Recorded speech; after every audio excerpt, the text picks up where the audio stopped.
salah satu legenda kemajuan ekonomi Lampung. Tempat pelelangan ikan atau yang biasa disebut dengan gudel oleh warga setempat berlokasi di Teluk Betung, Bandar Lampung. Sebutan gudang lelang itu muncul karena aktivitas lelang ikan para nelayan dan pembuatan tempat pelelangan ikan oleh pemerintah setempat pada tahun 2012. Pelabuhan tersebut mulai ramai oleh pendatang dari sejumlah daerah sejak tahun 1839. Tidak hanya sebagai pelabuhan nelayan, kawasan itu juga menjadi tempat bersandar kapal-kapal pengangkut komoditas dari Bugis, Jawa, Aceh, dan Palembang. Bagi penggemar seafood, datang ke TPI Gudang Lelang merupakan suatu keharusan karena berbagai macam hewan air laut seperti udang, cumi-cumi, ikan teri, ikan tongkol dijual dengan harga yang relatif murah. Aktivitas gudang lelang ini mulai ramai saat pukul 15.00 hingga 18.00. Sedangkan pada malam hari, gudang lelang akan ramai oleh para penjelajah kuliner ikan.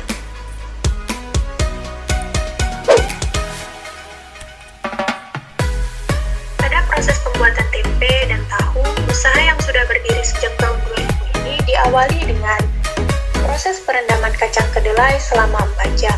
Kemudian penggilingan kedelai yang sudah direndam, selanjutnya perebusan hasil gilingan selama kurang lebih 2 jam. Kedelai yang sudah direbus diangkat lalu disaring dengan menggunakan kain saringan khusus. Selama proses penyaringan atau pengayakan sari tahu dari ampasnya, air ditambahkan sebanyak 6 hingga 7 ember. Kemudian sari kedelai diaduk lagi dan didiamkan sebentar untuk memisahkan air dan sari kedelainya. Air dipisahkan menggunakan selang sehingga meninggalkan sari kedelai. Sari kedelai kemudian dicetak dan dipres dan dibiarkan selama 10 menit. Tahu yang terbentuk kemudian direndam dengan air. Hal ini bertujuan untuk memadatkan struktur tahu. Setelah padat, tahu dipotong sesuai dengan ukuran permintaan pelanggan. Tak hanya tahu yang menjadi olahan utama pabrik, namun ampasnya pun masih sangat berguna untuk pakan ternak. Terbukti dengan adanya pelanggan setia yang memesan ampas tersebut untuk dijadikan sebagai pakan ternak.